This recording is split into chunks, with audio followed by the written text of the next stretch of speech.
नमस्कार। योग दर्शन के इस अध्ययन में मैं आप सभी का स्वागत करता हूं। योग दर्शन क्या है ये आपको बताते हैं। श्रोतव्य श्रुति वाक्येभ्यो मंतव्यश्चोपत्तिभिः मत्वा तु सततम ध्येय इति दर्शन हेतु है।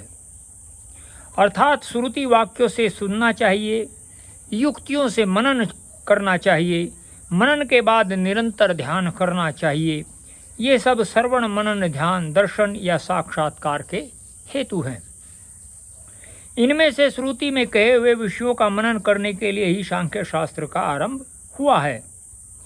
सांख्य प्रवचन भाष्य के रचयिता विज्ञान भिक्षु ने भी यही कहा है, तस्य श्रुतस्य मननार्थम मथोपदेष्टुम। सुने वे को जो है मनन करना,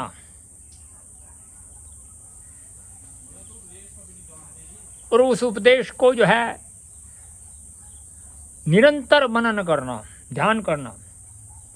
मनन करना, ध्यान तो खैर नहीं होता है, मनन करना। महाभारत में भी कहा है, सांख्य वही मोक्ष दर्शनम। सांख्य के द्वारा मोक्ष की प्राप्ति होती है। आगे अथ शब्द के द्वारा यही समझाया गया है कि सूत्र के द्वारा योगानुशासन का अधिकार या आरंभ किया गया है। योग शब्द के अनेक पारिभाषिक योगी को रूढ़ अर्थ होते हैं। जैसे वर्तमान काल में है, कोई अगर सूर्य नमस्कार आसन करता है या और अन्य प्रकार के आसन करता है, वह भी योग करता है। कोई व्यक्ति कुछ भी करता है, वह कहता है मैं योग करता हूं।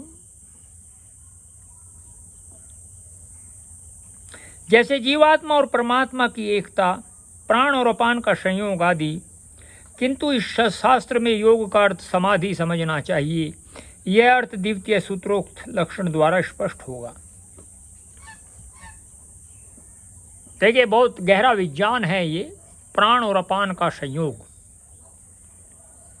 प्राण और अपान का जब संयोग हो जाता है तो मनुष्य की जो बुभुक्षा होती है, जिसको हम भूख बोलते हैं, वह समाप्त हो जाती है।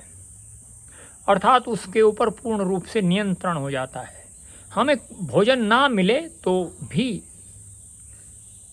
उससे काम चलेगा, हमारे शरीर के ऊपर उसका कोई प्रभाव नहीं पड़ेगा।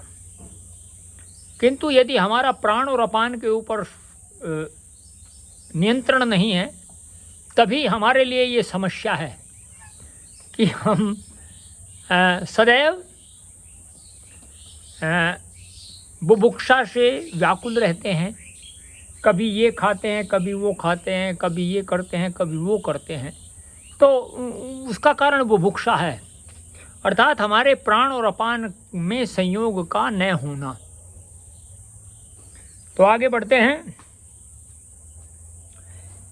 इस शास्त्र में योग का अर्थ समाधि समझना चाहिए। चित्त की भूमि का अर्थ है चित्त की सहज या स्वाभाविक अवस्था। चित्त भूमियाँ 5 प्रकार की हैं: अक्षिप्त, मूढ़, विक्षिप्त, एकाग्र और निरुद्ध। इनमें जो चित्त स्वभावतः अत्यंत अस्थिर है, जिस चित्त में अतीन्द्रिय विषयों की विचारणा के लिए जितनी स्थिरता और बौद्धिक शक्ति की आवश्यकता है, ध्यान से सुनिएगा, अत्यंत अस्थिर। अतीन्द्रिय जो विषय हैं उनकी विचारणा के लिए जितनी स्थिरता और बौद्धिक शक्ति की आवश्यकता है, उतनी नहीं है। और जिस चित्त को संपूर्ण तत्वों की सत्ता अचिंत्य प्रतीत होती है, वह चित्त अक्षिप्त भूमिक है। प्रबल हिंसा आदि प्रवृत्तियों के वश में आकर ऐसे चित्त में कभी कभी समाधि हो सकती है। महाभारत की कथा में जयद्रथ इसका दृष्टांत है। पांडवों से हारकर प्रबल द्वेष के कारण इसका चित्त शिव में समाहित हुआ था, ऐसा वर्णन है। आगे दूसरी भूमि है मूढ़। जो चित्त किसी इंद्रिय विषय में मुग्ध होने के कारण तत्व चिंतन करने में अयोग्य हो जाता है, वह मूढ़ भूमिक चित्त है। क्षिप्त की अपेक्षा यह चित्त मोहक विषय में सहज ही समाहित हो जाता है। इसलिए यह द्वितीय है। लोग कामनी कांचन के अनुराग से इस विषयों में ध्यानमग्न हो जाते हैं। ऐसे उदाहरण भी मिलते हैं। ये मूढ़ चित्त में समाहित होने के दृष्टांत है। तो मूढ़ और अक्षिप्त आप जान गए होंगे, या जानने का बार बार देखिए, उससे आप जान जाएंगे कि अक्षिप्त भूमिक और मूढ़ भूमिक चित्त किस प्रकार के होते हैं। आपको हम कल फिर मिलते हैं। यदि आपको ये वीडियो अच्छा लगा हो तो आप इस चैनल सत्य सनातन और वैदिक इसको सब्सक्राइब करिए, लाइक करिए, शेयर करिए और कमेंट करिए। हम आपसे कल फिर भेंट करते हैं। तब तक नमस्ते।